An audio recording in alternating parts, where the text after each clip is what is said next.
Good afternoon, ladies and gentlemen, and a very warm welcome to this seminar. And the face you see on the screen, other than mine, Professor Ian Scott, who requires little or no introduction to most of you. He is regarded as an intellectual icon in South Africa, having been a professor at UCT in the academic development sector for more than 3 decades.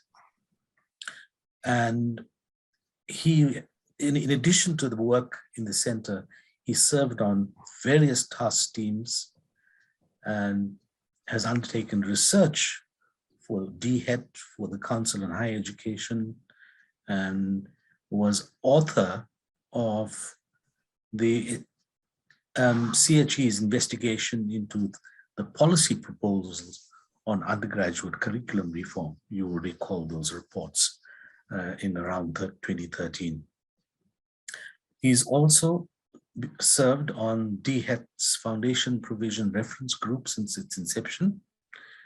And the main thrust of his work is linked to education policy related to teaching and learning, comparative models for widening successful participation in higher education, and curriculum development.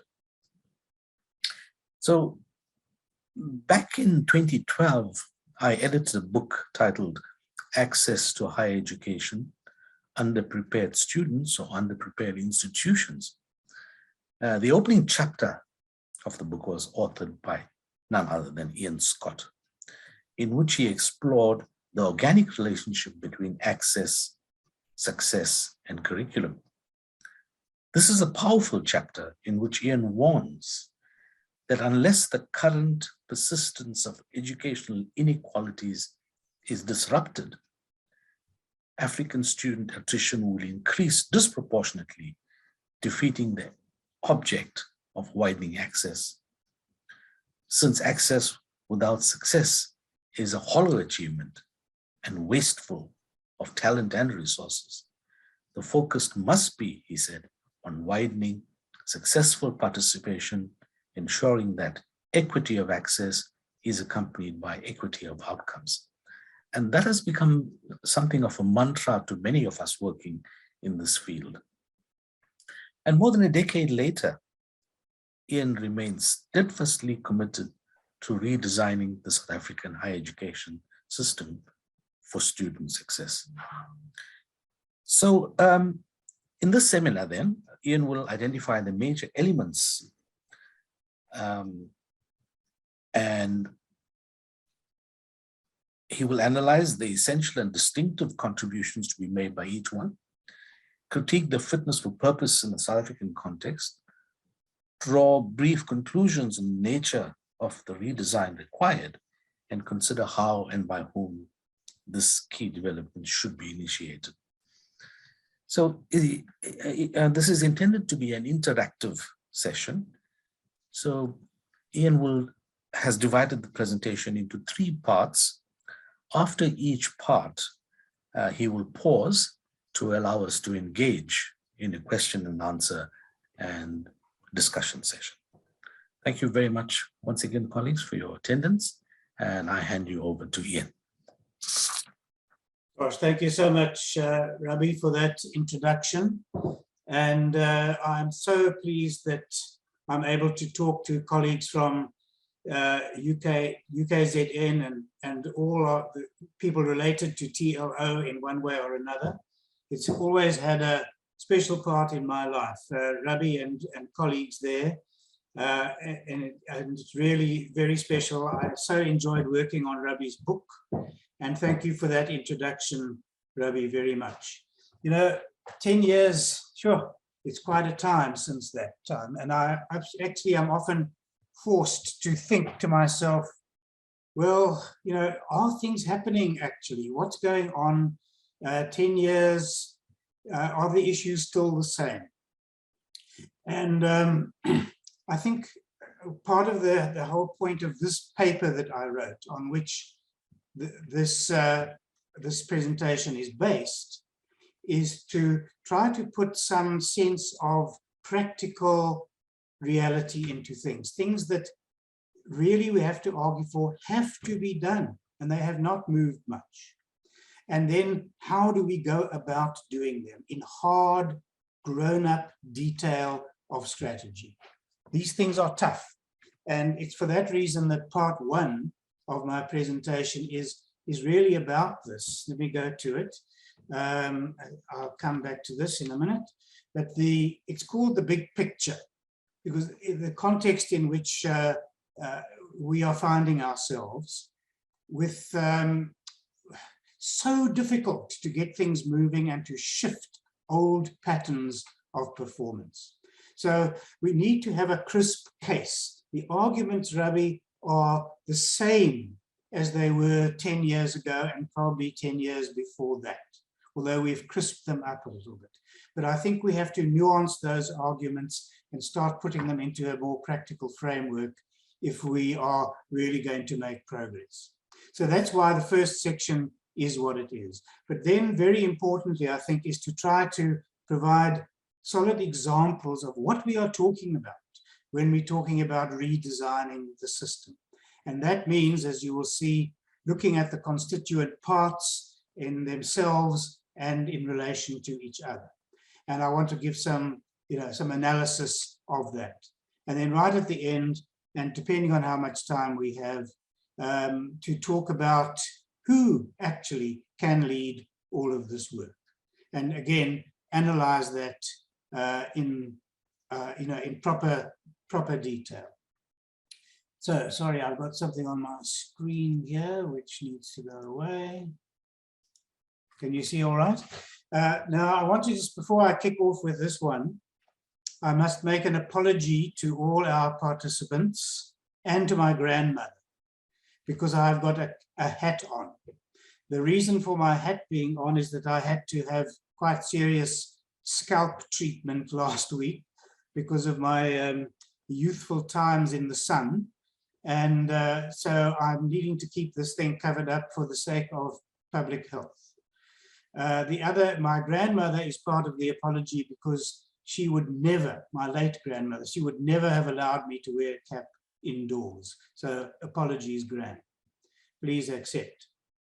Right, just to say about the papers on which this presentation is based, they go back to conference in 2017, the South African National Resource Centre, first year experience things, which had the lovely theme of imagining a vision of student success in our century. That freed us up to think about, really, could we have such a vision? What would it mean? What would it take to achieve that? And I read that as, what would it take to put student success at the very heart of the higher education agenda? Because actually, that's what we should be about. In the educational mission of higher education, can there be anything more important than real student success? It is the key point of it all, and yet somehow we seem very often to miss that point. So out of that conference came the papers in their two forms. One is a standard journal length one, which just covers really the basics of it. And then there's an elaborated version for which the link is there, which I hope people who are involved in higher education development will have a look at, because it talks a lot more than the journal article about things that are important to AD people and their role in all of this kind of work. So that's for you all to think about in your busy lives. Right, the big picture. First of all, what is the case, crudely, for redesign? And I just want to make these points very briefly, because with this audience, we really don't have to belabor.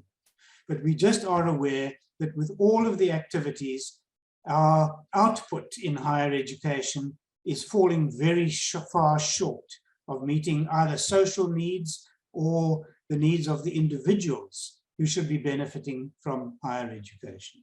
So we know all that. It's still the case. So it's a bit sobering that in the last 4 decades, there have been a huge number of interventions which are trying to resolve these fundamental shortcomings. All of them really, almost all of them, have taken the form of trying to supplement the central mainstream teaching and learning system, adding to it, elucidating things, etc. in it, and trying to make things more effective for student learning.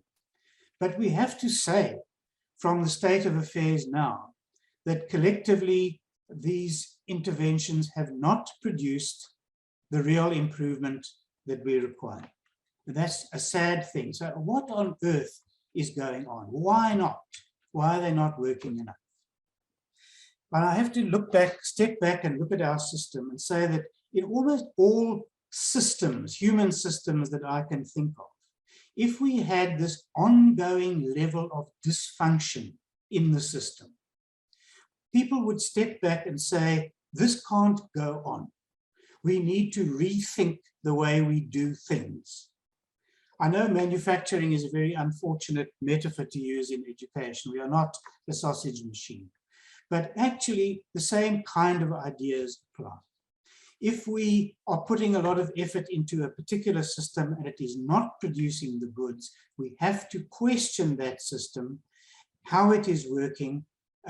We've got the raw materials, we know what the output needs to be, but the black box in the middle is not working sufficiently. So really, that's why I believe we need to actually rethink the design of our core teaching and learning process. And this is the hardest thing in that rethinking has to be based on willingness to make a decisive break with the old ways of doing things and no longer accepting the old and unsuccessful patterns. So in a nutshell, that's what the argument is. And the central proposition that I'm making, there it's written out, there's a pressing need to design the South African university education system, teaching and learning system. And here's the goal, to focus unequivocally on student success and, along with that, equity of outcomes. And that is obviously there. That is higher education's role in our country, to contribute to social, economic advancement and to individual growth, and to make sure that all of that results in social cohesion. That is our job. So my intentional implication of making that statement is that if we need to redesign it, it must mean that the current teaching and learning system is actually not designed for that unequivocal focus on student success. And I'll speak to these things later. You know, I'm not sure that it ever was designed anyway. Higher education has kind of happened. And if it ever was well designed for the students that were coming in, that was a long time ago. And clearly so much has changed in our context that that design, if it was that, is clearly no longer fit for purpose in South African current conditions, especially in relation to our terrible inequalities. So we need to do it. And if we don't do it, what is going to happen? Poor old Einstein, I think he's now more famous for this saying of his than for E equals MC squared. And that is, if we keep on doing the same things, we are going to keep on getting the same results. And if they are not to our liking, we have to do things differently. So I'm afraid that is the choice that faces us. So we have to then start asking, well, if there is this pressing need, what would it take to do something about it?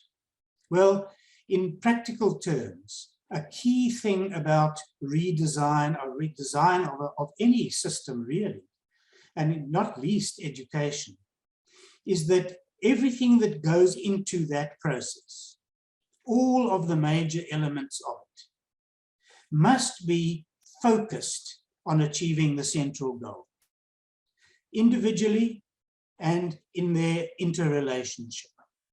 In other words, that goal is the yardstick by which we should assess everything that we do. And that, I think, is a key principle of effective design. And hence, in part 2 particularly, I'm going to try to identify the major elements that we need to look at and that need to be brought into a complementary relationship with each other. I'm going to look at what the proper contributions are that need to be made by each of these elements, proper role in the teaching and learning process. Are they playing that role properly? To look at their current fitness for purpose, unfavorably, and then to draw some brief conclusions from that. And of course, as I said, we need to look at by whom this might be led. Before we do that, I'm suggesting that there are some foundational principles about how we think about this whole process. And the very first one of these, which means a lot to me, is that we distinguish between means and ends, mechanisms and goals, very, very clearly. It's essential to do that in order to make sure that we are focusing on the correct goal. Because if we don't, we are wasting our time. And if we don't, we will direct the resources that we have and our energies and strategies into the wrong places, not to where they are most needed. So this word unequivocal, no argument, that is our goal. Everything should be in service of that goal is absolutely essential. And of course, I would argue that that very goal, as I've said, the end goal of all formal education, is really to facilitate student learning, but not just that in some woolly way, learning that will enable those students' educational aspirations to be met, and also that it will all aggregate up to meeting our society's needs for expertise. Tall order, but that is actually the goal. It's about learning and about learning to succeed in completing qualifications and programs, because that is what people generally go for, and it's what determines so much of their contribution. So let's be clear. The goal is student learning towards successful completion of good quality programs. And I would argue that all educational provision, everything that we do, developmental initiatives, resources, etc., even things like financial aid, they need to be seen as means to that end. They are not goals in themselves. They are intended to work towards a big goal. And the danger is that quite often our individual initiatives are reified. They are given a status that they should not have.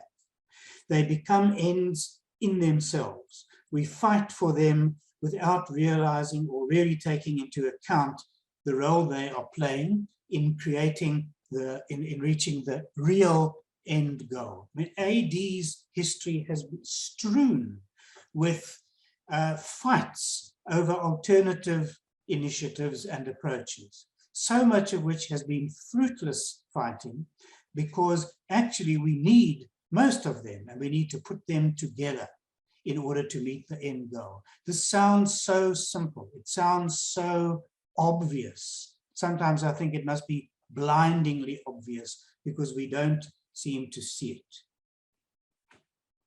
The second foundational principle is, what actually do we mean by student success? I've mentioned this a little. If you think about what the different players need from it, what does student success mean for an individual student? Well, it must mean to gain the knowledge, skills, attributes, etc., and formal qualifications that will enable them to realize their aspirations. That's what they come to university as students for, including the formal qualifications. And of course, for the society at large, the key thing is to ensure that graduate output, and the outcomes of that, in terms of all of these parameters, numbers, quality, equity, mix of fields, etc., that those are sufficient to provide for the advanced knowledge and skills that we need in our country for all forms of development. So really, that's what student success is about to those different players. But that must be concretized then and predominantly measured in this concrete idea of successful completion of good quality programs. If we make excuses about, oh, well, students have learned a lot anyway just by being at university, even if they've dropped out after first year or whatever, they've learned something. I have to say that largely, there will be exceptions. I think that is a cop-out. I think that is avoiding the point that we are not actually meeting the goal of successful qualification of good graduates, and we are trying to find ways to excuse that. Because bear in mind, unless there is proper success, and much of that will be measured in qualifications and the like, if without that, as Rabi has said, we said long ago, access, pushing access, has little or no value without the success.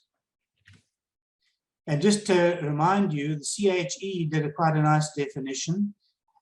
Student success is enhanced student learning with a view, so it's about learning, with a view to increasing the number of graduates. There's the completion. And then with the right attributes and knowledge, without which the whole exercise is pointless. So that is where I stand. Clearly, it's about learning, but it's also about graduating successfully, measurably so.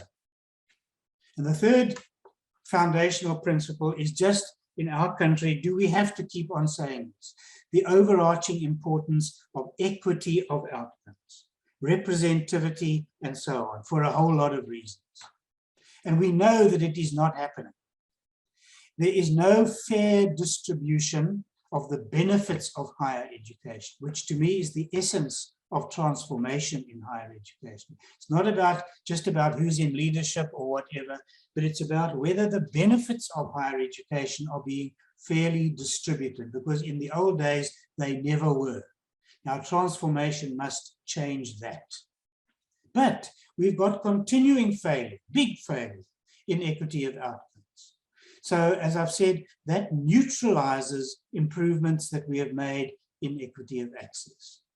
The students are going in and not coming out successfully. And that actually is a very serious mess. And moreover, we cannot any longer dichotomize equity and quality, if you like, what Badat and company used to call development. They're not separable, because if we don't tap all of our intellectual talent in all our communities, there is no chance that we will have enough qualified people in the country. And what is more, if people experience equity, it will have little or no value to them unless there is that overall societal development.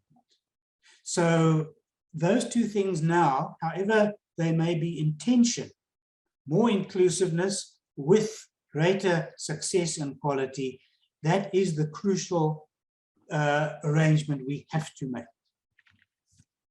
And yet, you know, this quote is a little bit old now, but I think the patterns are still exactly the same. When we disaggregate by population group, the DHET itself said, the figures then still demonstrate apartheid-era patterns of inequality. That is still going on. How can that be? So why on earth then is equity of outcomes not right at the top of the higher education agenda as an integral element of the whole student success agenda? Right, we're getting there, colleagues.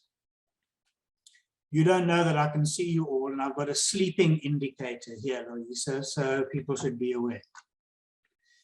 Okay, if we are clear, if we can get agreement on the big goal, on the end goal, if we accept student success as I've discussed it as that goal, then the key task shifts to how do we create the means that are essential for attaining that end goal.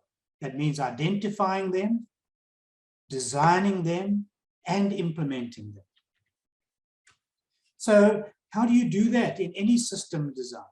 You have to do this juggling act. You have to see the teaching and learning system as a whole, as an ecology almost, while still ensuring full understanding of its component elements, insofar as they are distinguishable, and crucially, their interrelationship. So it's actually not very different from working with an ecology, with an ecological system. The whole is critical, but the whole is made up of the parts which you need to understand, the health of which needs to be preserved. This is fundamentally then a challenge for design, for putting together something that is going to work.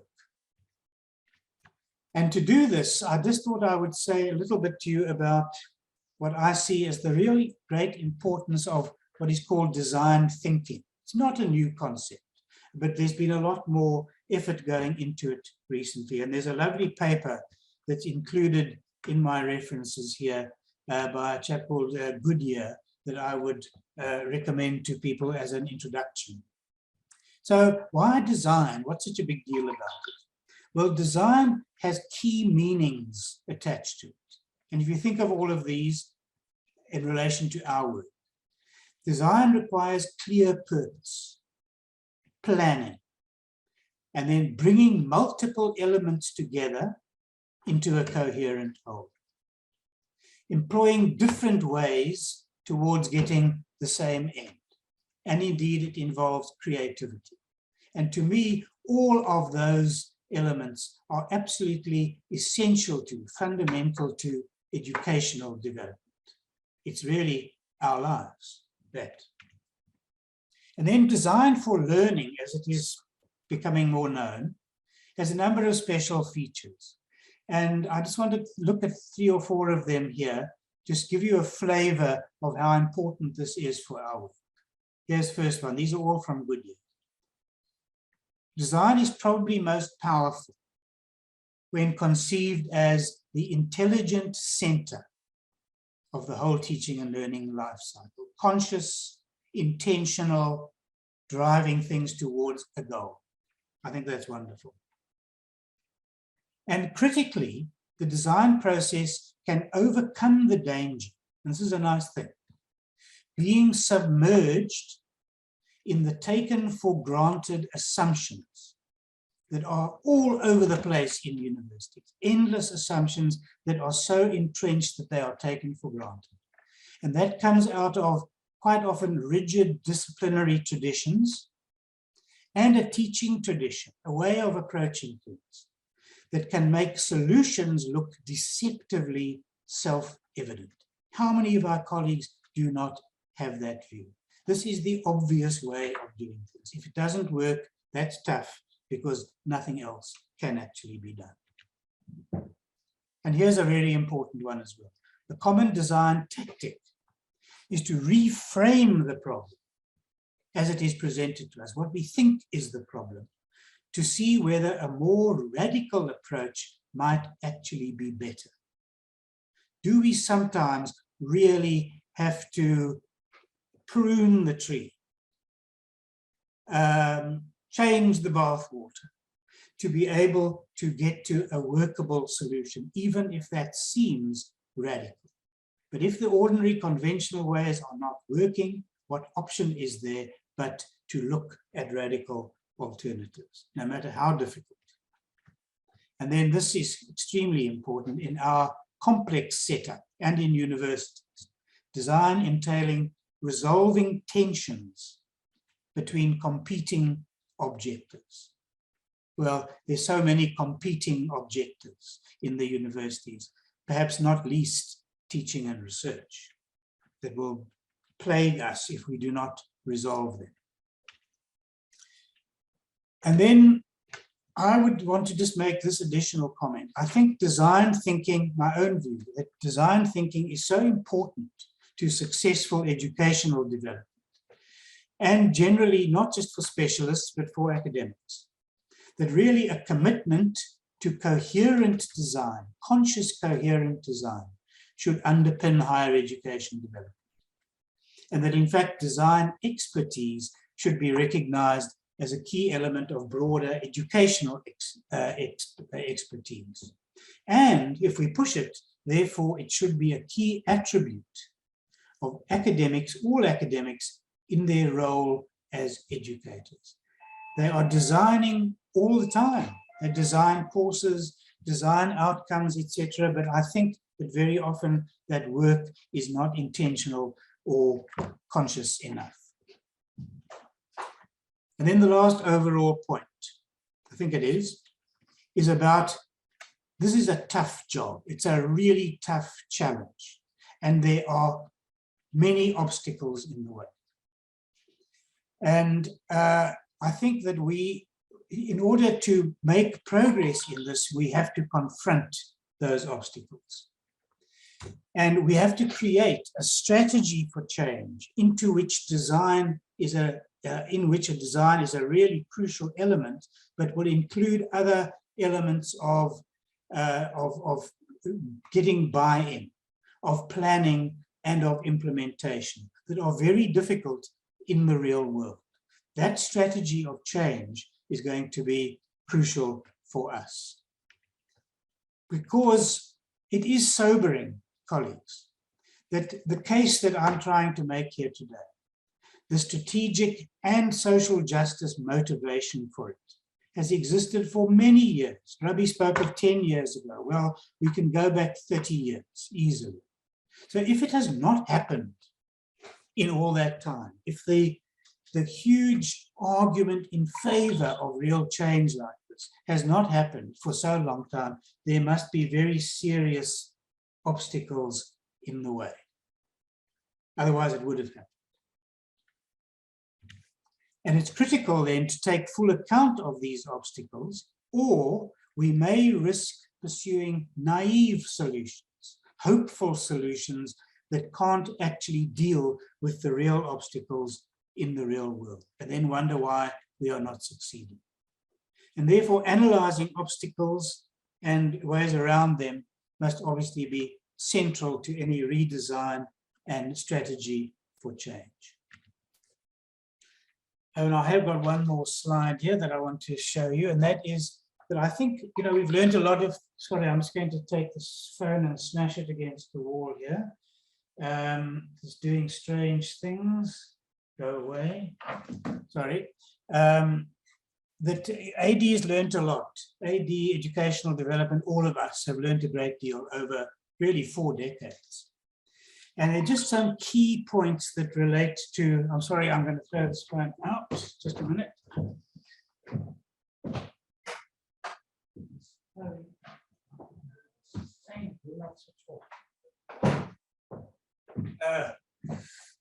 Sorry about that, colleagues. Technology will be the death of me. These things that we've learned in AD have huge relevance for design. And I've discovered in my reading about design just how appropriate, we were not aware of it, but how appropriate many of them are. So I think it's worth sharing a few. First of all, we recognize that formal teaching and learning always takes place within some kind of organized frame, however disorganized that organization is. The framework will always be there.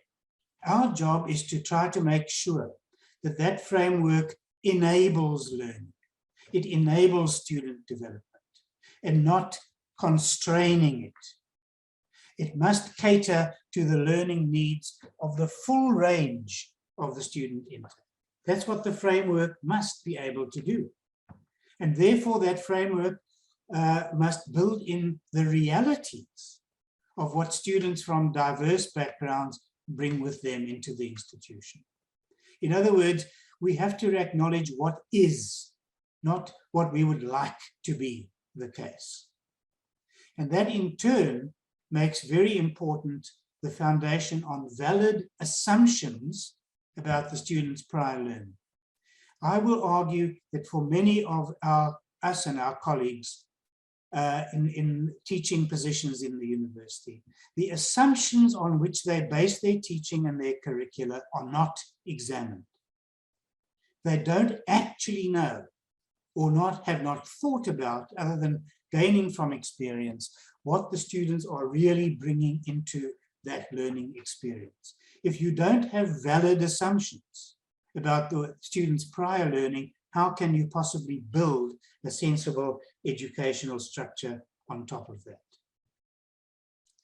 And then also, of course, it is very important, this is what AD learnings are, that we understand all of the core elements that affect the effectiveness of our system. And there are core elements, and Rabi was referring to them, that are so entrenched in the system, that are very influential on students. They can have a determining effect on students' futures, but they are so taken for granted, accepted as being unchangeable, that they are effectively invisible. So, for example, my favorite hobby horse, curriculum structure, the old system of 3-year degrees and so on has been around for 100 years, and it is really a variable. Many countries have different ways of doing things, and yet it is entrenched in our system, and people have got no interest in looking at changing it, even if it is having a deleterious effect on our learning. And then finally, as we understand in AD, all of those core elements must be directed unequivocally towards the end goal. Again, I keep on saying individually and collectively. So, colleagues, that is what I would like to paint as the big picture. I'm not quite sure who's in the participant group today and how much this argument is accepted or not, but I would be very glad to have some discussion now, just to get your sense of whether there are flaws in this argument from the point of view of people who are not engaged in it. What should we be doing to improve the argument, provided it has validity at all?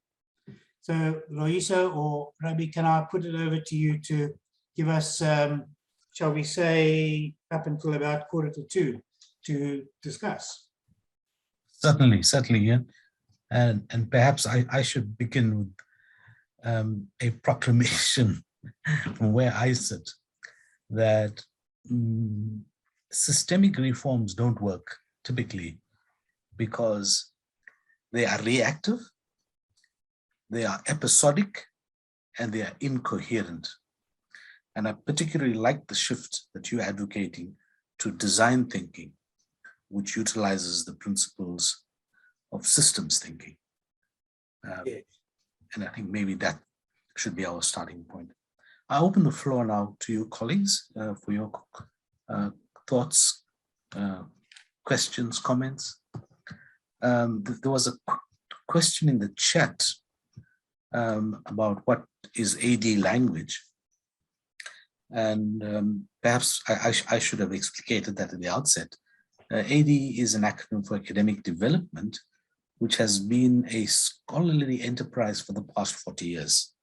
I'm so sorry. Academic development. Yeah, okay. Go on. Well, why don't you go ahead, Ian? No, sorry, I was just apologizing for using an acronym when I should have explained it. I'm sorry.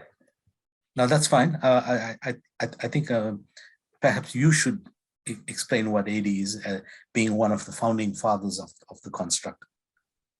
Well, yes, academic development, strange term, but it came about from movements actually in the 1980s and just before in universities in South Africa, fundamentally dealing with the racial discrimination in the sector and developing into a movement that tried to create, I think, to create inclusiveness in all ways in higher education, to be able to create justice across racial lines in admissions and particularly in student performance. And in fact, it has grown from that into a pretty much broad field of professional involvement in the effectiveness of the educational mission in higher education. That's what it's about. And it's all over the world. Thanks for that, Ian. Colleagues, do you have any comments, questions, contributions?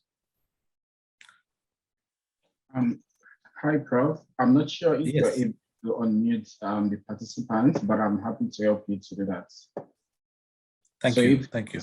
there's anyone who wants to speak, once I see the raised hand, then I would allow them to speak. Thank you, Badru. Okay. If there are no burning, oh, there is one. Simji, Ahmed Simji. Yeah. Well, my field is medicine. You know, in deciding what you want the student to know at the end is much easier than maybe in other places. We have the 2-year internship, and we can assess what the student needs. But what I find is a problem is the obstacles along the way, where I find that the departments will teach what they want, not what is needed for the student to achieve the success in the various fields. That's one. The second one is a lot gets added on and very little gets taken out of the curriculum. And it seems nobody sits down and works out, is it really possible for the student to do all of that? And then take out some so that the more relevant things are given more attention. Right, excellent points. I wonder if I might just comment on that, because I think that it's, before taking anything else, because I'd like just to comment on Rabi's remark as well. They link up. First of all, if I may, you know, what we mean by system, of course, can vary a great deal. There are some systems that are intensely planned, every little element of them, like, you know, getting a rocket to the moon. That's not the case in higher education, partly because of its nature, its huge variability, but also because in any educational situation, there's a huge amount of devolved responsibility. There's no great big guru who's telling everybody what to do. People teach in their own way, they understand things in their own way, and there is a strength in that. It's effectively impossible to control the system beyond a certain point, even if it were desirable. So, Rabi, when you say about systemic reforms often not working, I think it's part of that is that the understanding of what that system really is and what its limitations are is often not taken into account. Hence, design must take all those things into account. So if we recognize that education, an education program is the sum of a whole range of different interventions, and it can't really be otherwise. The best thing we can do, and this is crucial to me, is to create the framework through which that all of those little different inputs can be coordinated adequately. And I think the medical curriculum is a very, very interesting point. If this, because the point is the sum of those parts must actually add up to something important. And if, Dr. Simji, your colleagues are teaching things that they want to teach, they are actually failing, in my view, to put the end goal first. They're doing something else. They either, at one level, indulging themselves, or they've got a very different idea of what is important in the end product. I don't know. But the point is that should not be left in the hands of the individuals, in my view. If you are going to have a coherent educational process that can actually produce what you want it to, you cannot allow variables, crucial variables, to upset the works. So I think, again, design thinking within that. And by the way, this design thinking must not be reified either. It's just a way of looking at the world and trying to put things together coherently. Then it would not actually be okay for departments to put in their own spare parts, if you like, into the machine without recognizing the effects of that on the whole operation. And similarly, this question of things being added, it's exactly the same problem, actually. It's individual people with the best intentions in the world thinking that there are more and more things and more important things that the students must absolutely learn. If you looked at that simple little proposition, maybe they're right. But the point is the aggregated effect of all of that actually spoils the whole process. It's what the Americans have for decades called jamming the curriculum. And it is so well known from so much research that if you jam it, if you try to push too much into a learning experience, you undermine the very purpose of it. So in other words, again, jamming the curriculum is a result of individual ideas or preferences or whatever, but that are not contributing to the success of the whole enterprise. And somehow in the design, we have to create the framework, and we will talk much more about this later, the framework which will enable those things to happen without unduly constraining the individual parts. There is a way of putting things together. Thanks. Thank you, Ian. Thank you. We have two further questions, Delia North and Suraya Ibrahim.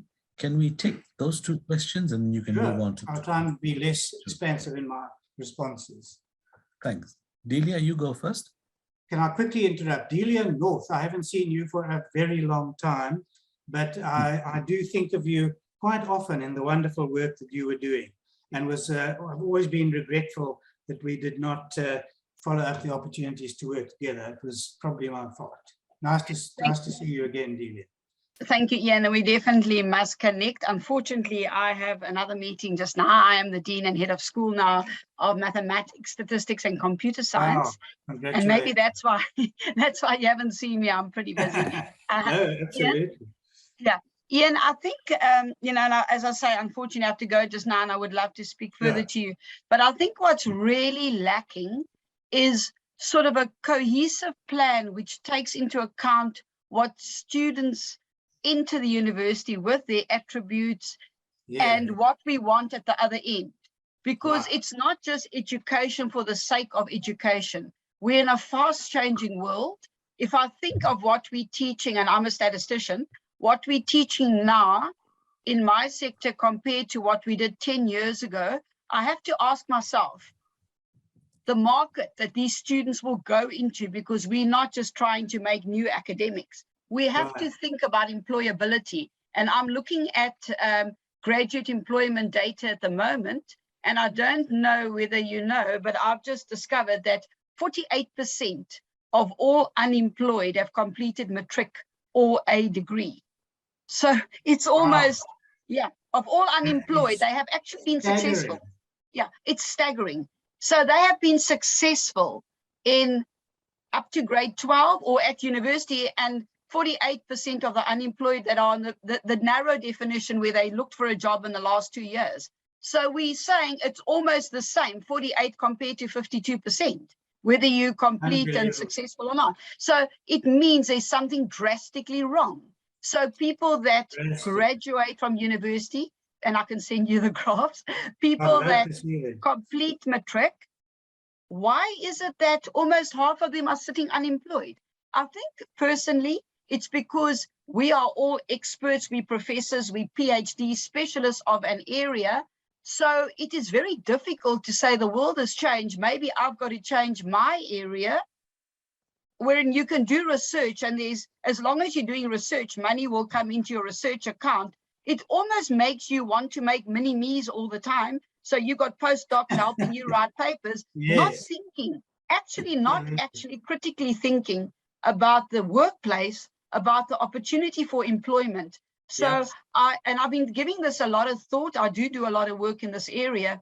And I think in the end, the only solution surely can be for strong teams that includes teachers in the grade 11 and 12 years, say, university lecturers, also people from industry and experts in the education, training of teachers, experts in that area nationally, internationally, to form strong cohesive groups and to re-evaluate curricula and to think deeply about what are we wanting as an end product.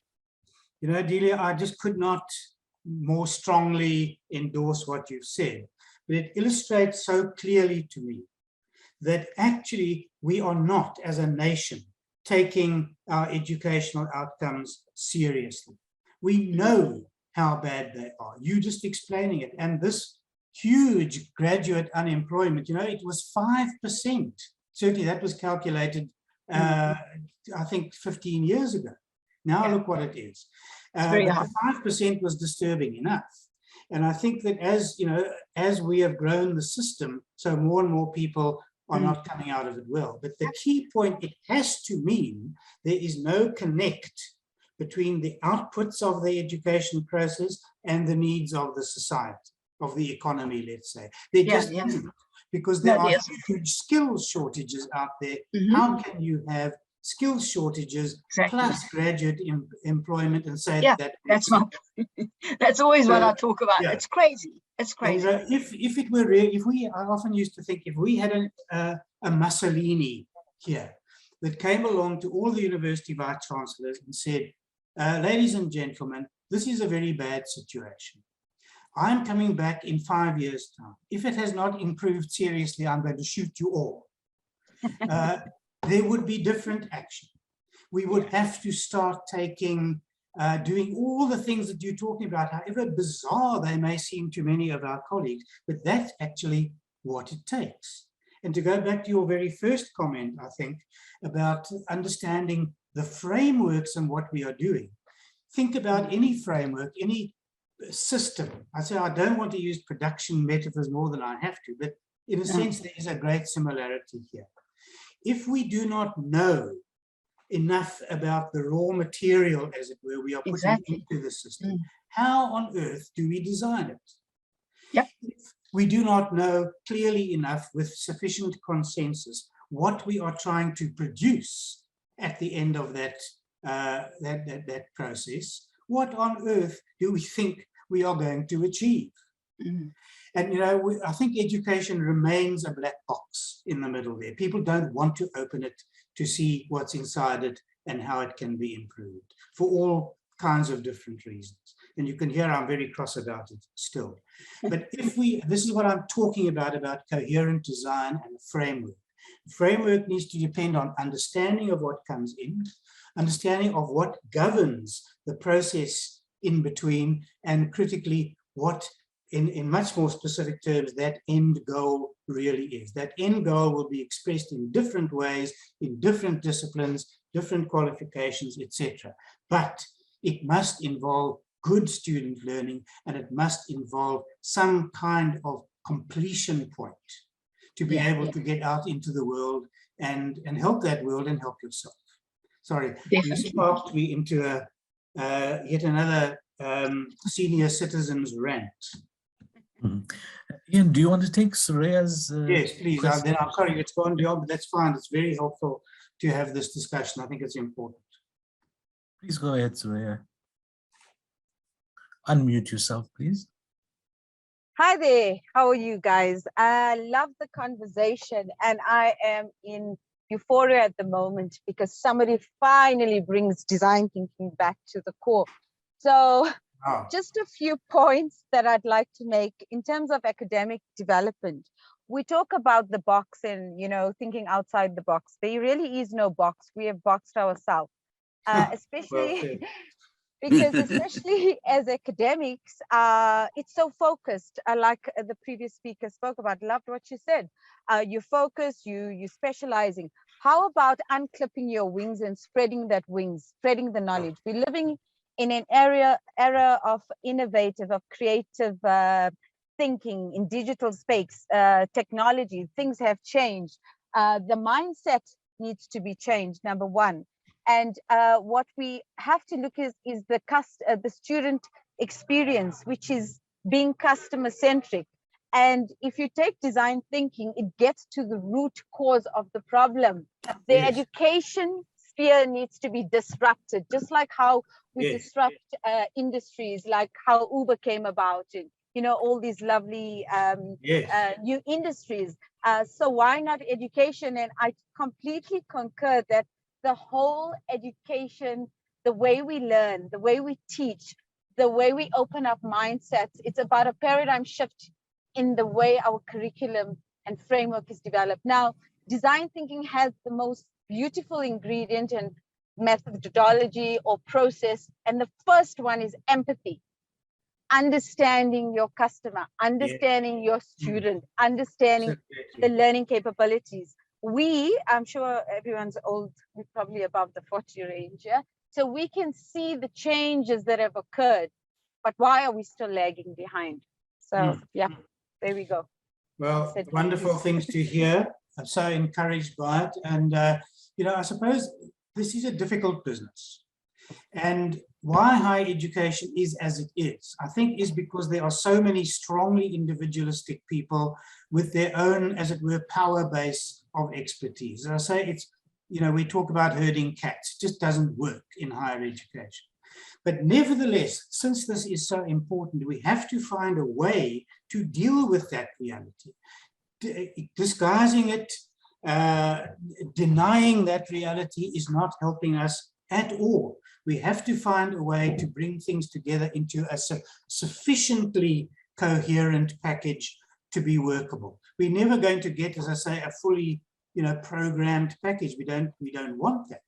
But we have to take those things into account, and we have to overcome in some way, and it can be done, I think, in reward systems and the like, this powerful sense of higher education, the people who are doing it, not the students. Maybe them too. It's a collection of small units of self-interest. So if I might, sorry, I just want to interject there. So it's simple. It's collaboration between understanding of students, industry, experts, government, and we all need to sit around the table and have the conversation. And change is inevitable. You see, Sarah, I agree with you in the desire for that, but in practice, it is extremely difficult to bring it about because people are not motivated. They have no intrinsic motivation to do those important things. There has to be leadership, pressure, whatever it may be, from other sources. Because I think left to themselves, the institutions currently are, I can't even imagine how they're going to respond properly to this, let alone the short-termism of politics in government. So I don't want to be negative about this at all, but I keep on saying if we don't take the obstacles fully and realistically into account, we will not succeed. This is grown-up stuff. There's lots of self-interest generated opposition to the kind of thing that we are talking about. And we will need to take that seriously into account. That's Amen. What it's all about. You're right. That's all I can say. Amen. Thank you, Sarah. I think we should move on, if you don't mind, Rabi. I hope there are not urgent questions, though we will be able to pick them up later. But I'm keen to get into the exemplification of these matters. Please do, yeah. Thank you. Okay, great. Thank you so much, everybody. It's very heartening to me. Right. Can I get this thing to move? There we go. So, exemplifying the redesign, I'm trying to give you an example of what I think is the kind of analytical thinking that we need to do to give ourselves a basis for the redesign. Because if we don't get that right, what are we working with? Of course, the design will fall apart. And also just some key elements about what this thing is all about. Really. So that's what I'm trying to do. We have to then talk, and I'm aware that this could well be, it will be oversimplified, about what really are those key elements of the teaching and learning process. Can we think about them in ways that will help us to put them together and to find weaknesses in the system? There are many different ways of thinking about them, but these are the ways that have helped me a great deal. So I'm trying them out on you. These key, let me call them dimensions of the teaching and learning process that affect student success absolutely materially. So I just want to give a little caveat here that first of all, of course, I and all of us recognize that student performance is affected by a whole range of things. personal influences, socioeconomic conditions, etc., etc., etc., most of which are entirely beyond the control of the higher education sector. There are horrible inequalities in people's natal conditions and in their life experiences. And that, of course, is a huge factor in all of this. However, I'm trying to get a handle on the kind of educational issues, if you like, the design formal elements of the teaching and learning process as one aspect of all of this. So that's what I am able to focus on and would like to do. And so I'm interested in the teaching and learning process itself, the formal process, which is, after all, fully within the control of the wider higher education sector, from DHET down to the institutions, faculties, departments. It's all actually, to design that, is within our own control. Obviously with reference to professional bodies and so on, but largely we in higher education are the key actors. So what I'm going to try and do in part 2 is to identify the 3 major dimensions that I have found useful and to analyze their role, to see to what extent they should be contributing to student success and then actually are contributing, and what are the mix-ups that occur. And all of these things must, of course, constitute fundamental elements of redesigning, if we ever get there, for student success. So there are 3 of them, and I'm calling them my own names. The first one is what we can call curriculum content and orientation. I'll explain what I mean by orientation. Content, we all know. Choices about content are going to be fought over forever. Such is the disputes about knowledge. But the nature of that content, of course, is going to affect student learning in all kinds of ways. But particularly orientation, how is that content seen and dealt with? You know, I think one of the biggest, I don't know if Dr. Simji is still with us, but in my experience, one of the biggest changes that have happened in higher education processes over my lifetime is the change in the medical, the MBCHB, and indeed other professions approach to the study of medicine in South Africa in that way. A move away from, shall I dare risk saying, more of a medical science approach into a primary healthcare orientation. A really, really important change in the whole orientation of that curriculum, of that educational endeavor, and it had a major effect, and also having an effect on the students themselves and their learning in all kinds of ways. And we need to be very careful that we look at that about the effects of our choices about the curriculum, content and orientation on the capacity of students to learn that stuff. It doesn't mean we have to water down to meet the students' needs, but we have to find the best way to get the message across, to get the student learning happening. Because these 2 things together really constitute the intellectual heart of the curriculum. They are what makes that curriculum what it is.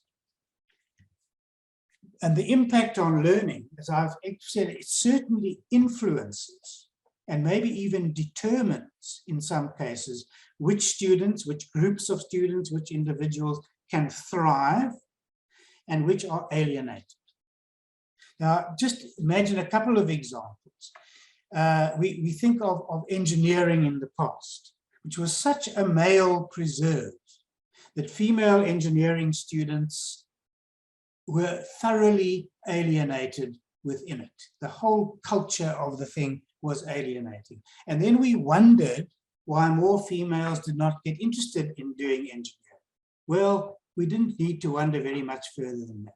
Happily, things have to some degrees changed.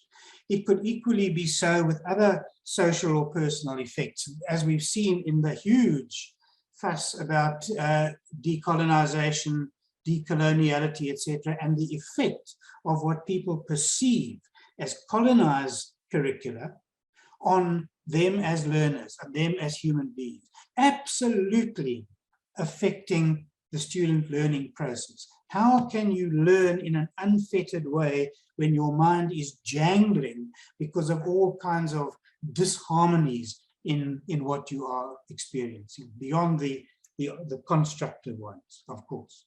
So these things are hugely important, and I don't need to stress that, I don't think. So the point is, though, that whatever we determine that curriculum content and orientation to be, it will have a major effect on the curriculum design that will work for it and on the delivery of the program. And as I say, major shifts in these things are not common, but when they occur, as in the medicine case, they are very, very influential. And there are opportunities actually to think about redesign. And anyway, I think we can say, because I have to go over these things quickly, that curriculum content and orientation, which was seldom really discussed 10, 15 years ago, has been put in on the map by the Rhodes Must Fall and other fallist movements since 2015. But of course, it's always been crucial in terms of its relationship to the way knowledge is changing globally. And one of our participants referred to that while jamming the curriculum. We have got to make choices and decide whether a curriculum is about teaching people to learn and to think, or packing in as much content as you like. These are crucial decisions. And of course, it will also now, these days, affect social forces like decolonization and decoloniality. And it's always going to be complex, and it's always going to be contested, but it is a huge variable that we have to take into account in our design process. There are choices at the very base of it, crucial choices which need to be brought to the surface and examined for their applicability and effectiveness, and where necessary, modified. And then the second big dimension is, of course, what we call delivery of the curriculum. Talk about production metaphors.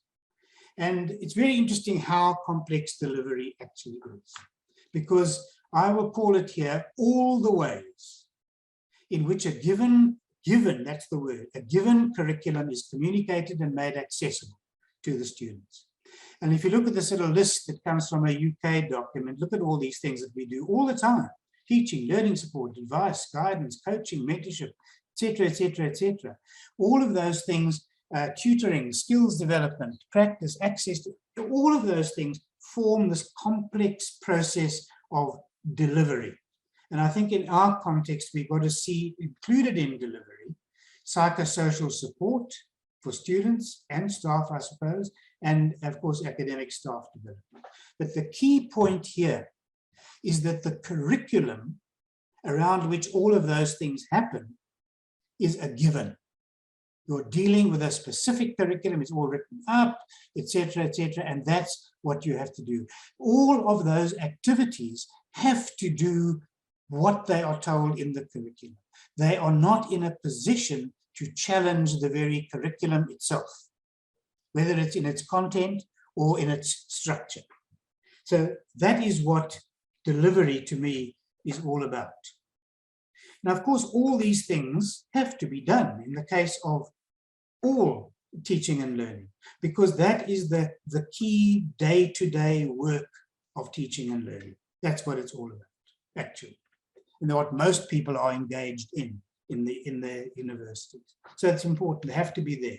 But we have to recognize, this is an absolutely crucial point to me, the effectiveness of delivery is affected strongly by the other elements in that big teaching and learning process. Particularly, we've just talked about it, the question of what that curriculum is like. Just to put a crude example, if you're going to have a highly colonialist curriculum that celebrates triumphs of people over people, for example, then no matter how good your delivery is, that is going to be a flawed process. It's going to have a very negative effect on many students, And indeed, for some students, negative effects turn into success, but for many, they do not. They turn into disillusionment, alienation, and dropping out or whatever. So other elements, and I'll come to the third one shortly, either help delivery by making delivery positive within a proper framework, or it burdens delivery with responsibilities which it cannot carry. In other words, trying to deal with a fundamental curriculum orientation problem through delivery is actually a fool's errand. You can't, by definition, because you're having to work within that given curriculum. So that question, the interrelationship between these parts is extremely important. Now, I just want to say a word about student support in this. I don't know if modern generation would know the old term which we used of concurrent student support. What it meant was that it is, I think I've got it here, it takes the curriculum content and structure as a given, and it supports what is already there. Hence, it is within the time framework, within the whole framework of that curriculum, it is concurrent with all of the stuff that is going on in the mainstream, and it has no opportunity to question what is happening in that mainstream. We used to call them add-ons, and that was often quite a derogatory term. These little bits and pieces that you're grafting onto the tree to try and fix it and so on. But that is what a tremendous amount of our intervention is all about. What is crucial to recognize is that such intervention, concurrent student support, can be extremely helpful. It's a complement to mainstream delivery and so on, but it cannot substitute for fundamental flaws in curriculum design, whether that's content orientation or structure. It cannot, by its very nature, it has to serve its own curriculum. It cannot itself substitute for proper curriculum design and orientation. It cannot, it will not work. And yet, that's what we seem to keep on trying to do. So that's delivery, very briefly put. Oh yes, and the last point about delivery is that we have known over decades how concurrent student support, extra tutorials, peer support, this, that, and the other, can work very nicely in some respects, but it does not deal with deep inequalities in the students' preparedness. So, for example, if you're coming into a Maths 1 course that assumes knowledge of calculus, but many of the students don't have that knowledge because they were never taught it, but the course still assumes that they know it. And then you try to fix that by giving students extra tutorials, 1, maybe 2 a week, while that course is progressing. So you're trying to support a course that is running when the very assumptions behind it are not valid. It's a bit like trying to fix an airplane in flight. And there's my favorite one, as Ravi knows, because it's the Cinderella of them all, and that is the very structure, the curriculum framework within which we are working. And interestingly, I'll explain what it is now. It is in this dimension where the biggest systemic obstacles to success are located. Systemic obstacles, things entrenched in the system that get in the way of student learning. Many of them, in fact, most of them, occur in this area of the structure of the curriculum. And just to name 3 very important ones, the whole issue of the secondary to higher education articulation gap. I mean, to have students from such a wide range of backgrounds entering at nominally the same level in whatever given program there is, and expected to be able to cope equally well with that program is, in my mind, just entirely ridiculous. And yet, that is what we do. We've known about this for decades, and we still fail to deal with it in a responsive way, a way that is empathetic, as you put it, to the students and actually understands where they are coming from and allows for that. So there's that right at the beginning. The second big thing there is huge for us in South Africa. There is no room in what we are doing to develop literacies, fundamental literacies that are needed both for learning and for life skills afterwards. Key academic literacies, language, quantitative literacy, etc. There is no room to develop that in our current framework. And so it's hardly surprising that that systemic obstacle, the failure to give students the wherewithal to deal with their studies that they need because of their backgrounds, that is a major systemic obstacle. And it is in this area. And then finally, as we have learned over the years, there are major transitions that happen within curriculum, in the very knowledge domain that is being accessed in that, in many different ways. Let me take a couple of easy ones. If you think of medicine and the move from the preclinical, I think they call them sciences and so on, into the clinical area, huge transition and many casualties in that transition. In engineering curricula, no fewer than 5, 6 major transitions can be traced. And in each of those, students have differential capacity to cope because of their background. So each time that hurdle comes up, the same old problems come up again. So we don't deal with them. We don't acknowledge those transitions as needing explicit attention and facilitation. Are we surprised that we have problems in this area? So these are all brief little phrases that encapsulate very big problems indeed. What are the parameters of this curriculum framework that we talk about? They are basic things. What is the starting level? In other words, what level of knowledge and skills do you take for granted in your students? And we know how much variability there is in that. The duration of the curriculum, is it tight and squeezed with no flexibility, etc., etc. This is an old hobby horse, as Rabi knows. The flexibility within a curriculum, different pathways you can take, the degrees of modularity, the way it's broken up into units, etc. All of those things have a major influence. They're such basic things, but they influence who can come in, who can even remotely hope to get access to that learning, and also an effect on which students actually succeed and fail. And it's always, almost always the same old categories that suffer in this. They're already, as it were, disadvantaged, continue to be disadvantaged by the system, the current system that we are in. And yet, this curriculum, as I said earlier, the framework, the very basis for our degree structures and so on, is taken incorrectly to be immutable. It's there, that's the way it is, that's the world. It's even taken to be universal, quite incorrectly. And therefore, again, it is not seen as a variable that can be changed in the design. It can have, there are crucial variable elements in it that will have a major effect on student learning. And what we hardly even see it.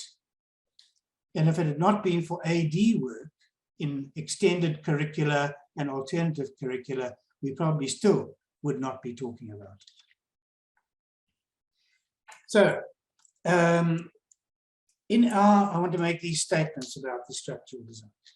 In our context of inequalities, in educational background, etc., it is simply not possible, colleagues, for a single set of curriculum parameters of the kind I've spoken about to provide the full range of the intake with any fair degree of equality of opportunity to succeed. We cannot expect everybody to fit into the standard parameters with any kind of justice or fairness. It will discriminate against big groups of students and favor others. So we can say about our system that the rigidity of the status quo we are working in is actually actively working against key conditions needed for success. It's working against them. It's not neutral, it works against them, including these that I referred to earlier. Curriculum must build on the realities of what the students bring with them, and they will vary. There's no room for taking that into account in the current setting. That means that curricula are forced to be founded on assumptions about the students' learning that cannot be valid for the whole group. Therefore, they are invalid. And we are therefore not able to provide an enabling teaching and learning framework that provides the opportunity for learning for the whole range of the student intake. Fair opportunities for learning, where it starts, how it proceeds, can they express their talent in this way. In summary, I can say, we try for a one-size-fits-all. It absolutely cannot work. We have a status quo that is rigid. The key old question is, who on earth is benefiting from that? It is not the students, the very students who we most need to get into higher education. So, looking at all those things together, can our status quo be considered a basis for effective educational design? I'm asking. I have to say that these three elements, if we look at them, for content and orientation, delivery, and structure, they will be the fundamentals of the design of a teaching and learning system. So their individual and collective fitness for purpose is critical. So what have we actually got? As I've said, this question of curriculum, content, and orientation varies in its attention so hugely across the sector. Especially, there is very little understanding of its effects on student learning, and yet they are crucial. And what is more, as we've talked about before, there is no common understanding of the importance of even giving attention to this key element. Delivery, as we see, is struggling with pressures of all kinds.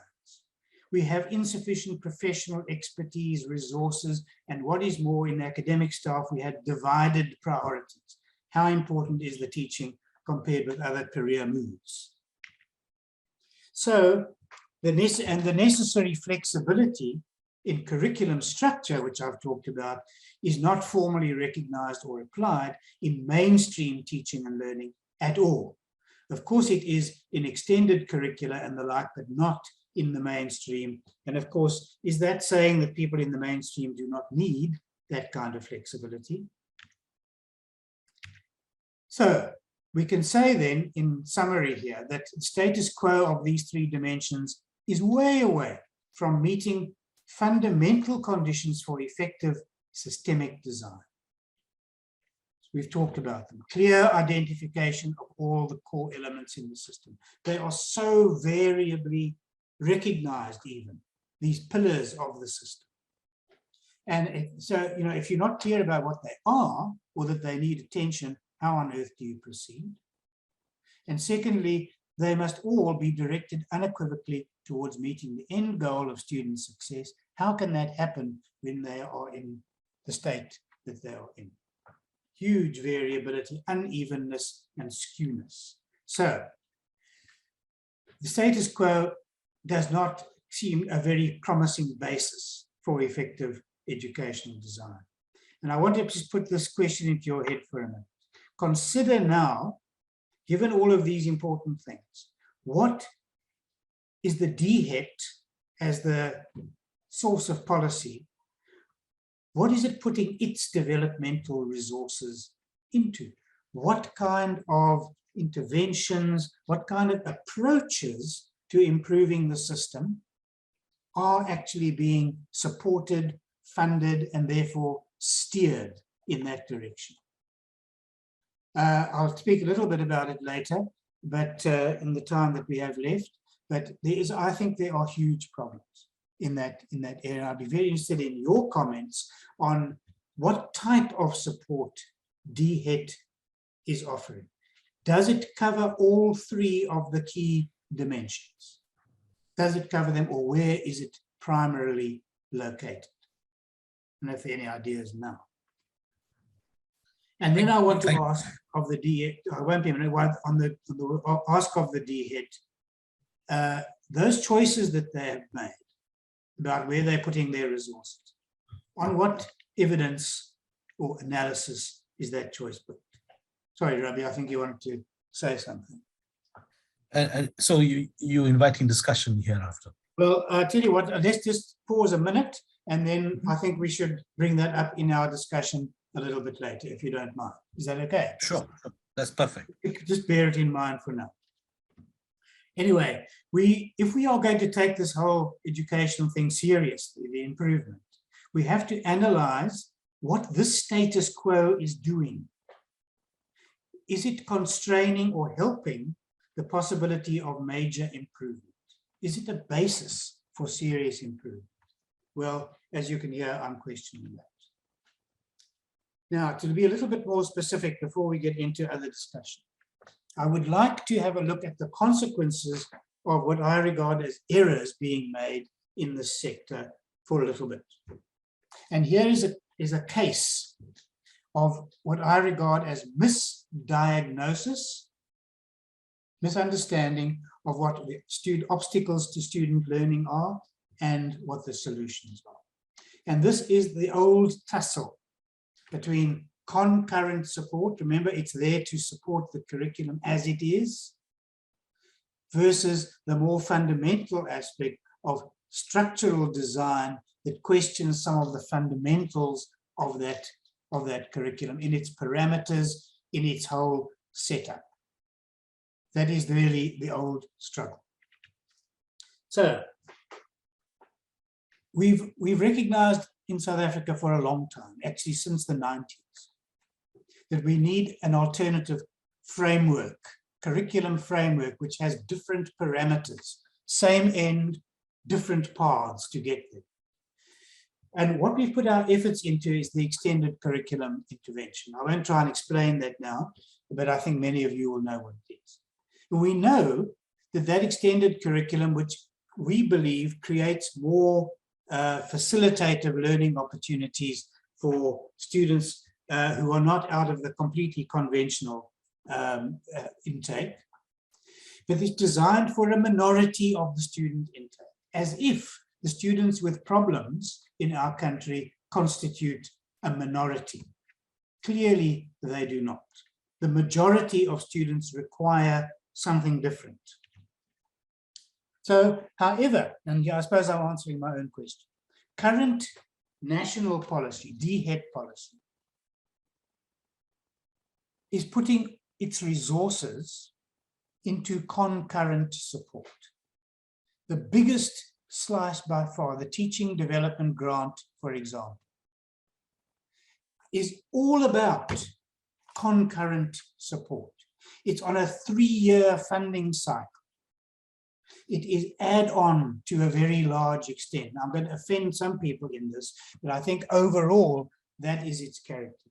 You can't do sensible long-term development on 3-year rolling budgets. They are in their very essence for concurrent type of interventions. Extra this, additional that, tweak this a bit, and so on. So I don't see how concurrent support in our setup, an almost exclusive emphasis on concurrent support in relation to mainstream teaching and learning, how that can be thought to succeed in our country.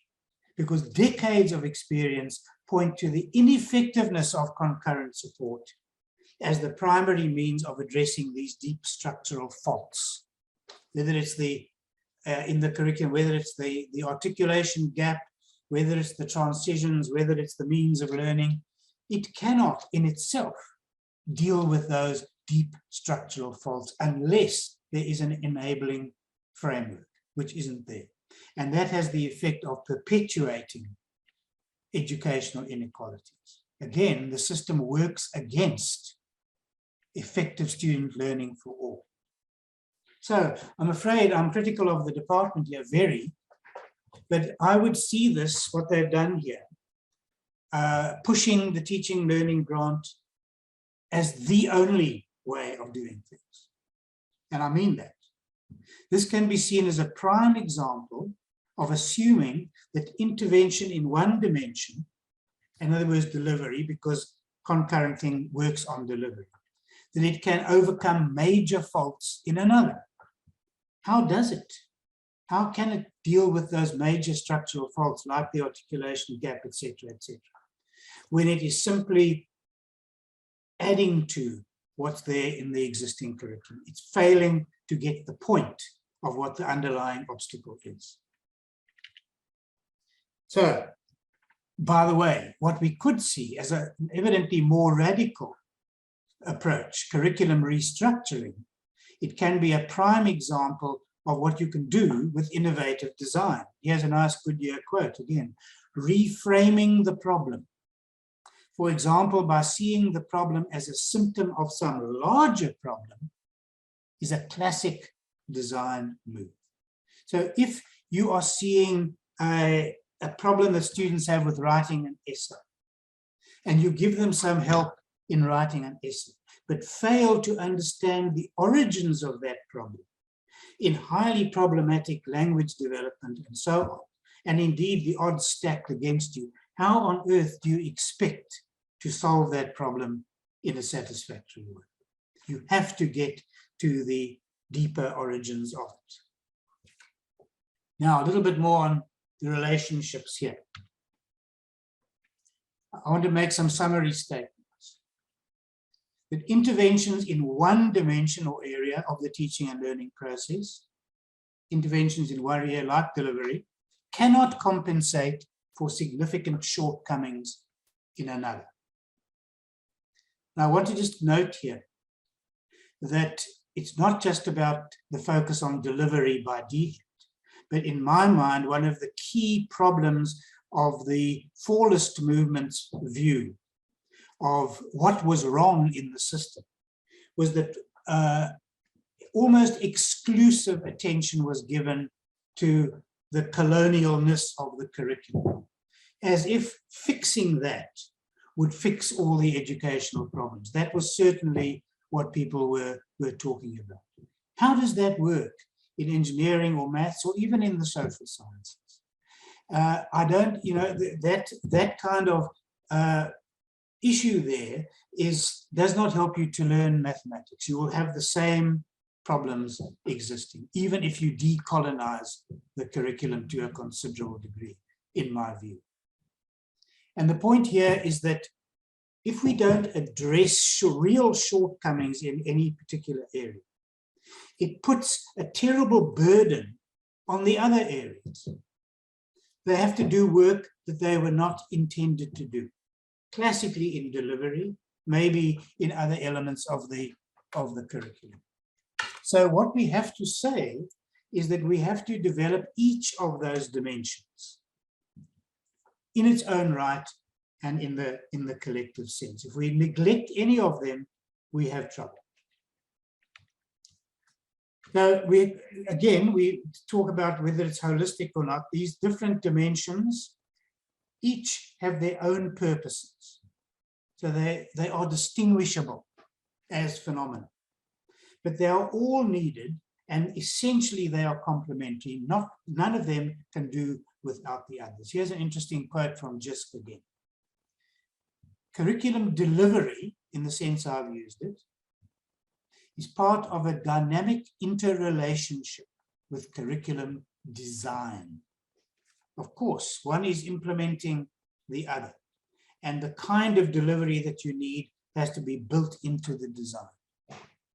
So within this process, they define delivery as the point, this is very nice, at the point at which learners interact with the designed curriculum, with all of its goals, its intentions. How does that actually work in an interaction? It happens at the point of delivery, in the classroom, in the studying of the textbooks. And we can see then that all of this simply underlines the need for a coherently designed strategy, taking all three of the big or more of the big issues into account, and a very clear end goal. Misdiagnosis of the obstacles of the kind that I've explained leads to ineffective interventions. They can't work. They can't work successfully.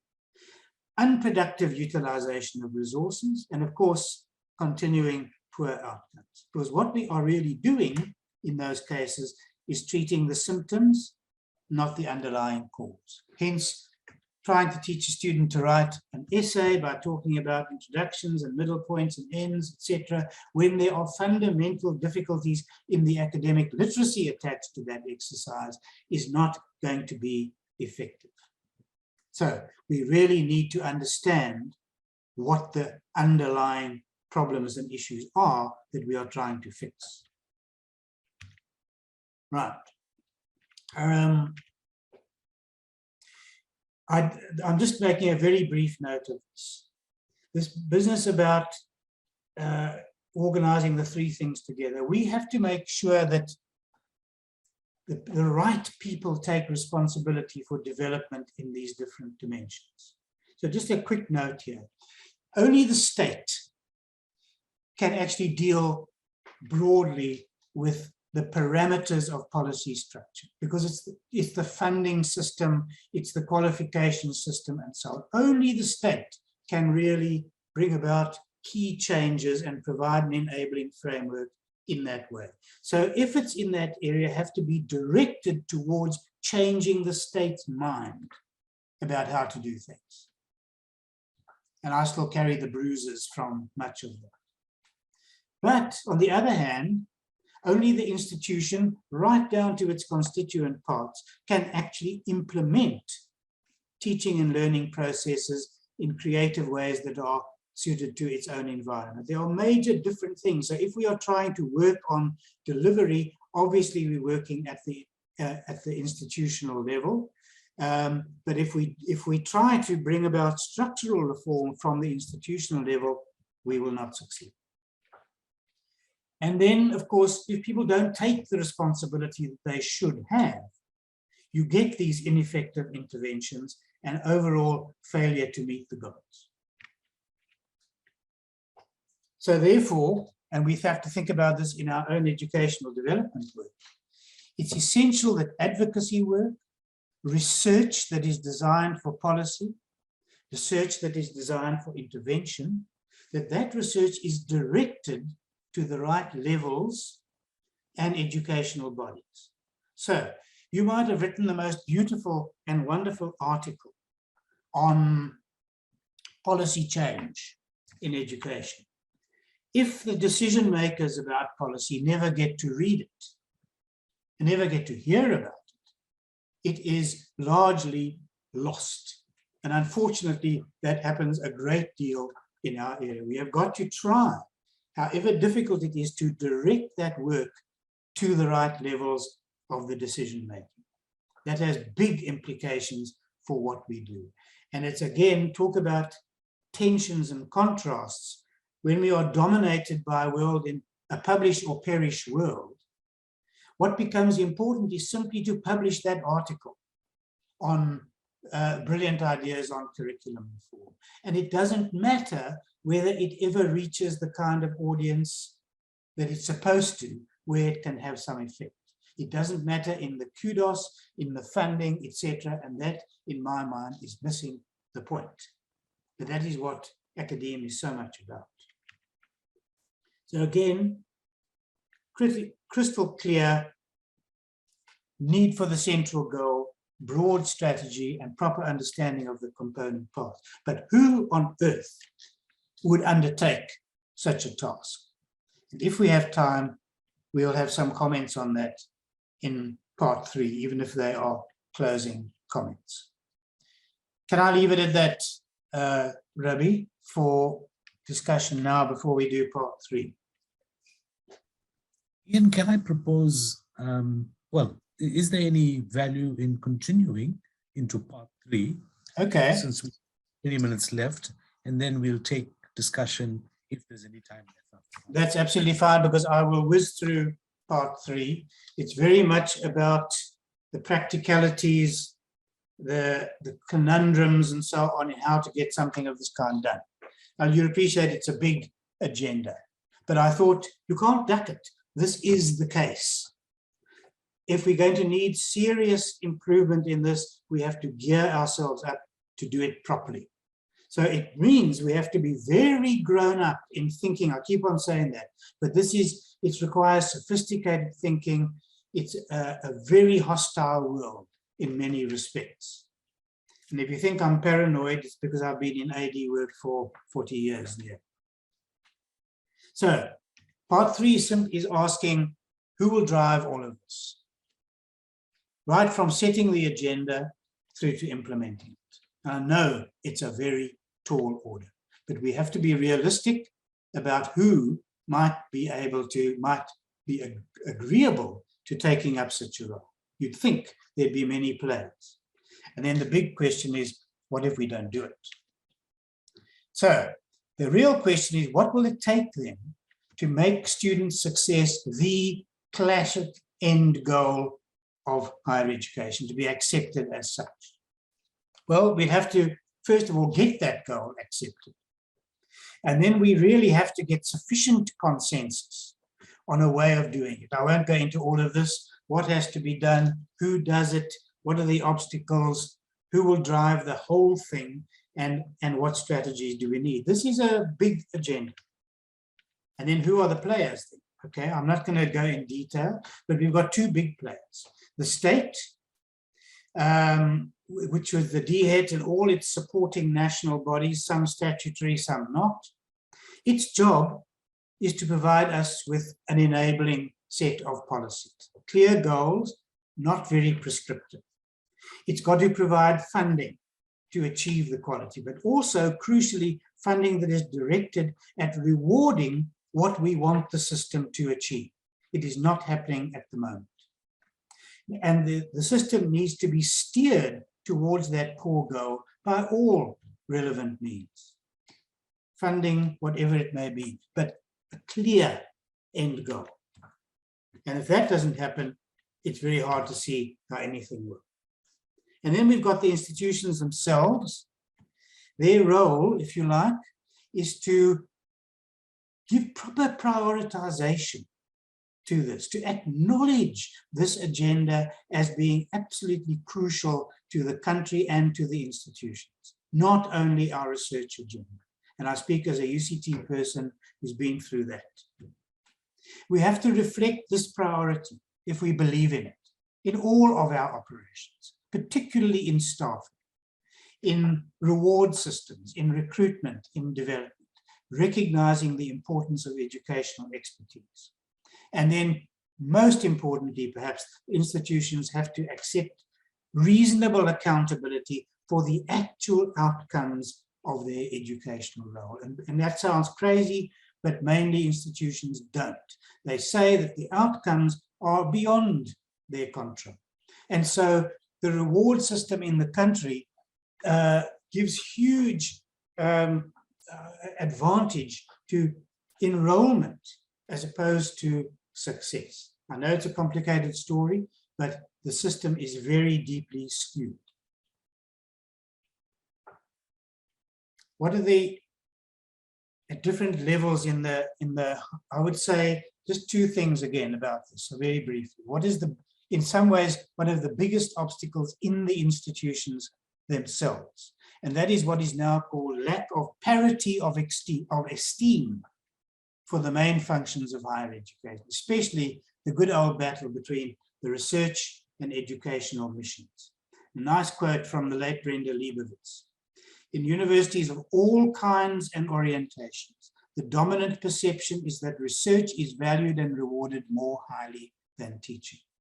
That is evidently a reality, and we do not want to set up an artificial war between teaching and research. Somehow, through good design and good policy, we have to make sure that those things are mutually supportive, actually. But we know how this is reflected. We all suffer from this. institutional culture and values, what the institution actually respects, is crucial, and we see that in so many ways in what's rewarded in the institution. What does the university see as bringing it respect and advancement? Good Physics 1 labs? I don't think so. The way we utilize revenue and resources, especially disposable resources.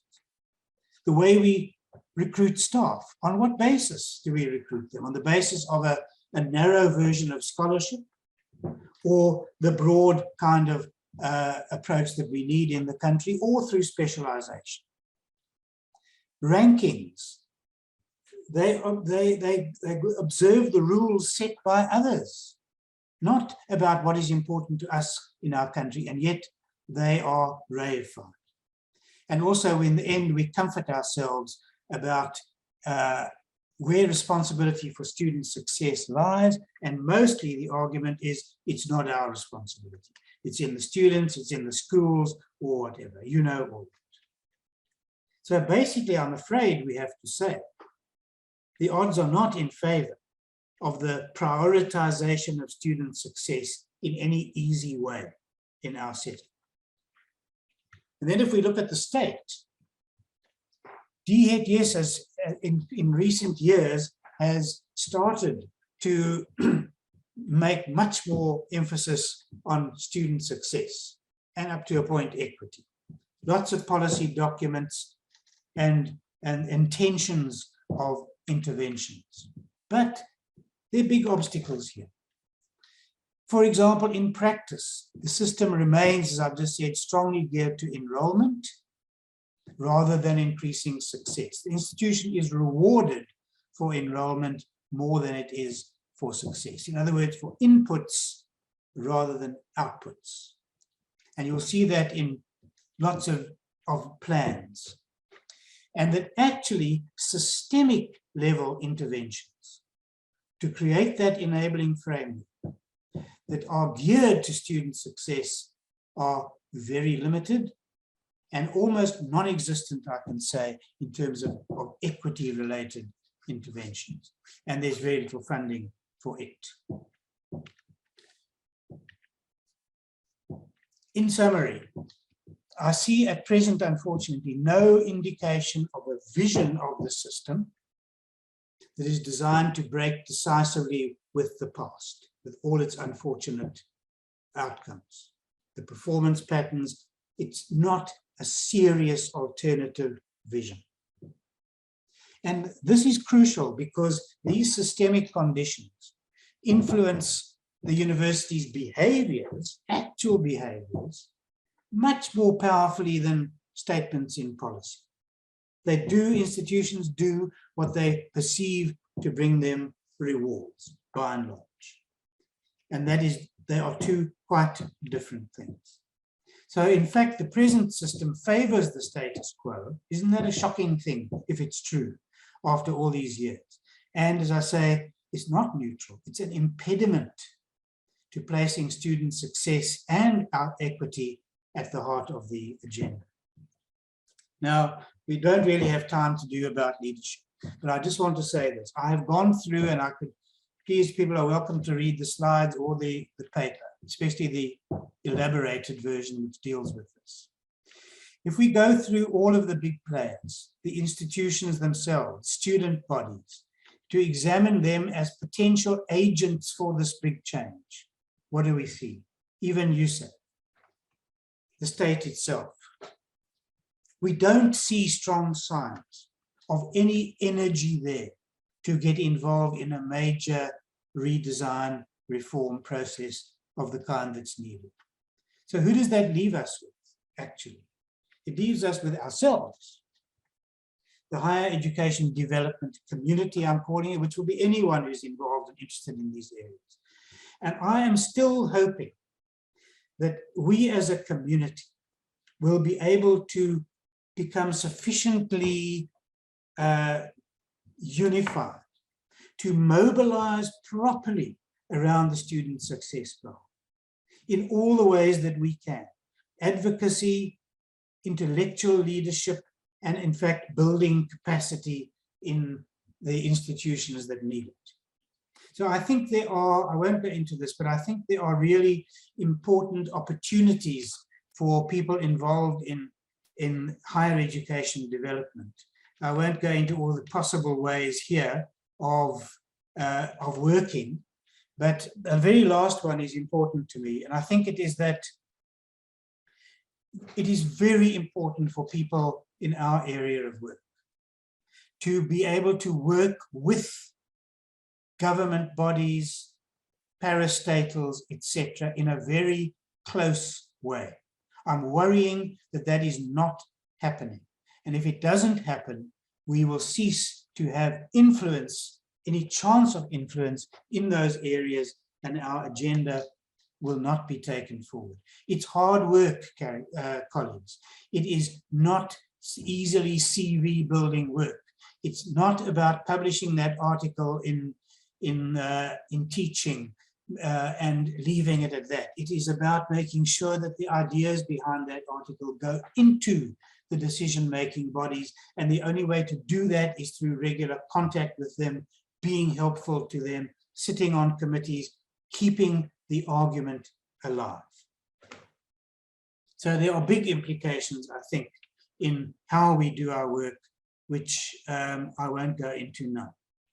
But I'll finish with saying that perhaps the most valuable thing that we can do, the end there of the slide, is to influence the dominant traditional cultures and values, the ones that are standing in the way, by changing what the sector sees as important.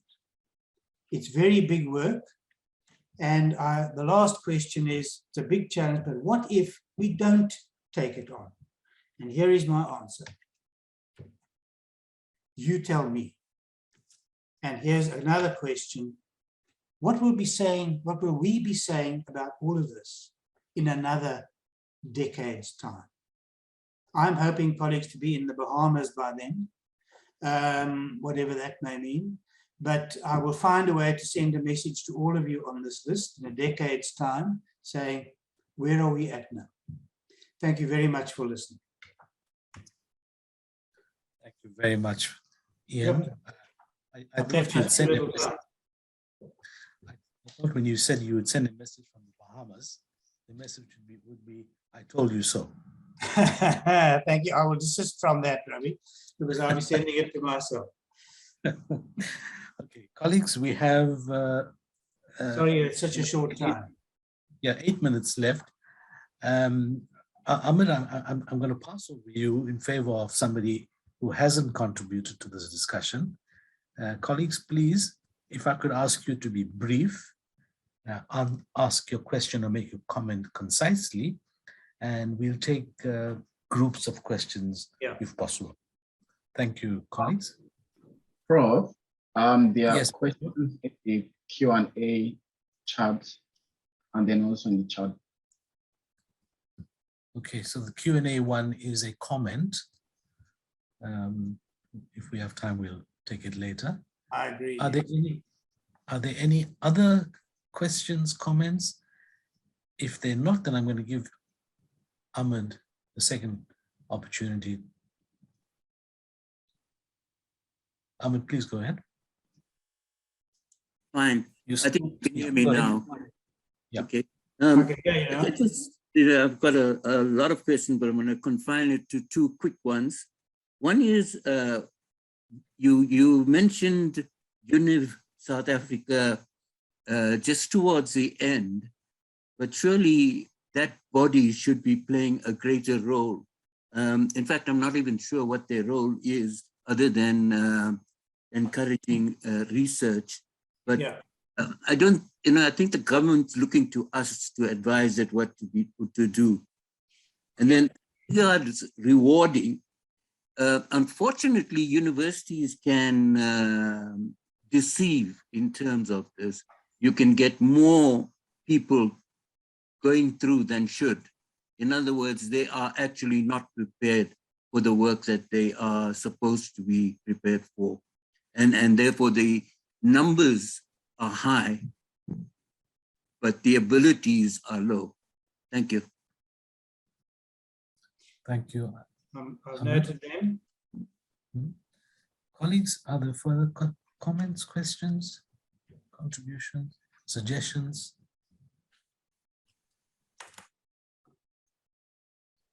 So while we await further comments, Ian, I want to remind us of the work that you did around 2014, 2015, where you presented to DHET a fairly intensively researched document proposing curriculum reform. Yes. After some deliberation, DHET rejected the proposal. Right. But since then, almost 10 years since then, there hasn't even been a glimmer of an alternative proposal or response. Thank you. So I hear you when you say we are in trouble. This is something that the state doesn't have the appetite to take on. Yeah. And we should learn from the experiences of the academic development community, which started out as an activist community. Yes. And then grew on to, adopt its own scholarship and to receive legitimacy. Yeah. Agreed. Shall I comment quickly? By the way, I want to say, Ravi, and to everybody, I am unfortunately very familiar with there not being a lot of questions at this point, because there's such a mouthful that's been going on here. Difficult to get a handle on things, and so I'm not upset at all if they, because I'm hoping that people will, think further about these things and we become much more interactive about them if we take the job seriously. And I know that's difficult in ordinary academics' lives and so on, but something has to be done. A spark needs to be ignited. So let me quickly, I'm really interested in what you said there, but also Dr. Simji, the USAF role. USAF, I think, suffers from the same pressures as the whole system does. It is essentially, and I used to call its predecessor bodies a trade union for university vice chancellors.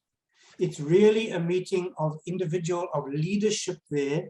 Its primary concern is running the system. There isn't a lot of room, although there are some wonderful committees, but it's actually involved in the day-to-day running of the system rather than visionary understanding of the future. I think that's a sad thing, but it is the way it is. So in a sense, what I'm saying is that it is troubled not as much, but is troubled by the problem of short-termism, as much as in some ways the politicians are. And I'll come on to that in a minute about closing comments. So you see, I think a sober analysis, Dr. Simji, of the different players, a very sober analysis, is not encouraging. And as what we are seeing here, what Rabi is saying is that this work started out as activist because it recognized that pressure had to be put on to bring about the change that we stood for. That has not changed, the need, but I'm afraid that the activism has largely been replaced by a far more conventional academic thing. And as an old founder member of AD, I don't like that. It worries me greatly. I just want to say about your second comment, Dr. Simji, about there being too many students. I have to heartily disagree with you on that. See, I think this is the problem with the design. What our current curriculum is doing is actually making students less able than they might be able to be, because it does not meet them where they are. So students who are coming across, if this is what you were meaning, as not having the talent, etc., they shouldn't, really the judgment is they shouldn't be there in the university in the first place. Well, I have to disagree with that, because we have a very small proportion of our population in world terms who make it to the university in the first place.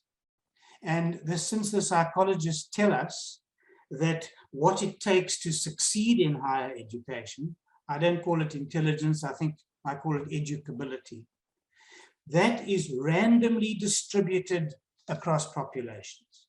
We don't have less of that fundamental talent than Finland does.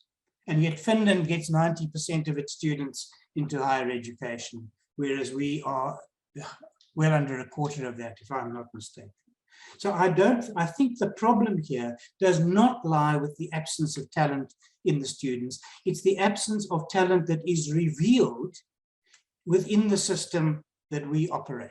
I think the students are trailing ball and chains behind them in many respects and are not being given the opportunity to thrive. We know from AD work that if you create suitable conditions for good quality learning, it is just remarkable how students who appeared incapable can respond to that and fly. Really important point. And that is about design. That problem comes about because of a failure in design. Rabi, just over to you.